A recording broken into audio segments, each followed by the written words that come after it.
अस्सलामुअलैकुम, कैसे हैं आप लोग? सब खैरियत से हैं? मैं उम्मीद करता हूं कि मेरे देखने सुनने वाले तमाम लोग खैर वाफियत से होंगे और मैं भी अल्लाह तबारक व तआला के फजल करम से और उसकी तौफीक व इनायत से बिल्कुल ठीक हूं। फर्स्ट ईयर में फ़िज़िक्स के न्यूमेरिकल्स का सिलसिला जारी हो सारी है और आजकल आपको पता है क्विक रिवीजन में आप करते करते चैप्टर 1, 2, 3, 4, 5 और हम पहुँचे हैं आज चैप्टर नंबर 6 के क्वेश्चन नंबर 6 पर। क्वेश्चन नंबर 6 आपको सिखाता है बॉटम का प्रेशर निकालना, आपको सिखाता है टॉप लेवल के वाटर का प्रेशर निकालना और इसको फिर कैसे इस्तेमाल किया जाता है। तो न्यूमेरिकल इस साल के लिए बहुत ही इंपॉर्टेंट है और आप इसको बहुत ही ध्यान से देखिएगा, अच्छी तरीके से देखिएगा और इसमें एक यूँ समझ लें कि एक जगह पर जाकर हाइट ज़ीरो हो जाएगी, उसको भी याद रखेंगे क्योंकि जहाँ पर आप हाइट ज़ीरो नहीं रखेंगे तो आपका आंसर गलत हो जाएगा। तो आ जाएँ जल्दी से हमारे साथ कर लें।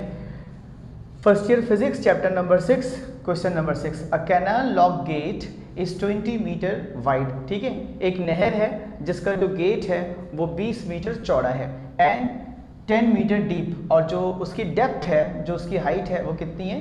10 मीटर की है। Calculate the thrust against on it assuming that the water in the canal is in the level with the top of the gate and density of water is 1000 kilograms per meter cube। ठीक है जी, तो आपको जनाब आली इसका thrust acting on it का मतलब ये है कि आपको निकालना है फोर्स। ठीक है, अब ये फोर्स कैसे निकलेगी, इसके लिए कुछ चीज़ें बुनियादी हैं वो देख लें। डेटा बनाया मैंने और मैंने लिख दिया इसकी जो विड्थ है वो कितनी है? 20 मीटर। जो डेप्थ है इसको मैं हाइट भी ले सकता हूँ और इसको मैंने कह दिया h = 10 मीटर। फोर्स मुझे मालूम करना है। डेंसिटी का ये सिंबल आपको पहले भी सिखा चुका हूँ, इसको कहते हैं रॉ। ये डेंसिटी है और इसकी यूनिट होती है केजी पर मीटर क्यूब, ये याद रखिएगा। ये एप्टीट्यूड में भी बहुत पूछते हैं तो इसकी डेंसिटी को भी याद रखिए, 1000 kg पर मीटर क्यूब। ठीक है, अच्छा आप सोच रहे होंगे कि मैंने डेटा के अंदर ही एरिया बना दिया। अब दो काम थे मेरे पास, या तो मेरे पास दो चॉइसेस थी, या तो मैं इस एरिया को सोल्यूशन के अंदर डालता। मुझे अच्छा लगता है कि छोटे छोटे काम आप डेटा में ही निपटा दें, तो मैंने कहा एरिया बराबर होता है किसके? Width multiply by height.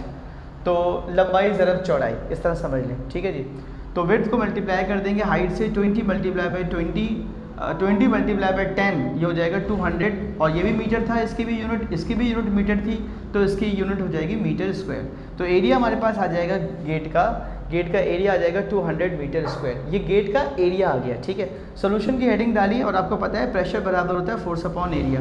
इससे अगर मैं फोर्स की इक्वेशन बनाऊं तो फोर्स बराबर हो जाएगा प्रेशर इनटू एरिया यानी PA। तो देखिए मैंने एरिया निकाल लिया था तो अब मेरे काम आएगा। अब मसला ये है कि मेरे पास ना प्रेशर भी नहीं मालूम, मुझे एरिया पता है बस, मुझे प्रेशर भी नहीं मालूम। और प्रेशर लग रहे हैं यहाँ पर दो, गेट के प्रेशर ऊपर तो उनको कहते हैं प्रेशर टॉप पर, उसके बाद प्रेशर लग रहा होगा बॉटम पर तो वो होता है P बॉटम और P टॉप। तो प्रेशर भी यहाँ पर दो तरह का होगा, P टॉप और P बॉटम। तो प्रेशर निकालेंगे, फिर इन दोनों का एवरेज निकालेंगे। जब एवरेज आ जाएगा तो उसको एरिया से मल्टीप्लाई कर देंगे और फोर्स निकाल देंगे। ठीक है, तो देखो मैंने लिखा फॉर प्रेशर, फार्मूला पहले लिख दिया, प्रेशर बराबर है pressure top plus pressure bottom divided by 2, equation number 2। ठीक है, अब टॉप का प्रेशर कैसे निकालेंगे?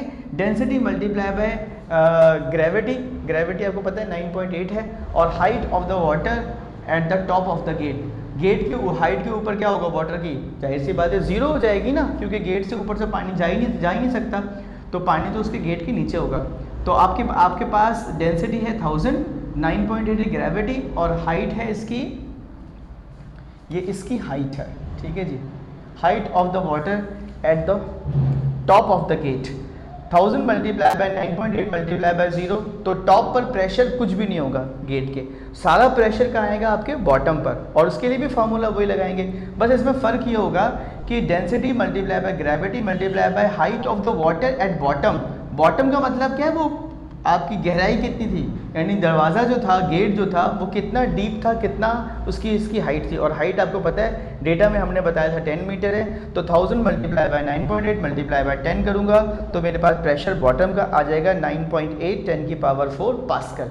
ठीक है जी, अब इसका निकालना होता है एवरेज। तो प्रेशर के लिए जैसे हमने इक्वेशन नंबर 2 में कहा था कि P bottom plus P top divided by 2 करेंगे, तो आपके पास जब इसको 2 से डिवाइड करूंगा तो जाएगा 4.9 10 की पावर 4 पास्कल। ठीक है बेटा, तो ये करने के बाद आपके पास अब using equation number 1, equation number 1 क्या थी, force is equals to P A. Thank you बेटा अफरस्याब। प्रेशर आपने निकाल लिया है यहाँ से, ये सारी मेहनत सारी तगोदौ जो हुई है प्रेशर के लिए हुई है, वरना एरिया तो बड़ा आसान था। तो आपने प्रेशर निकाला था 4.9 10 की पावर 4 को 200 से मल्टीप्लाई कर दिया, तो आपके पास फोर्स आ गई 9.8 10 की पावर 6 न्यूटन।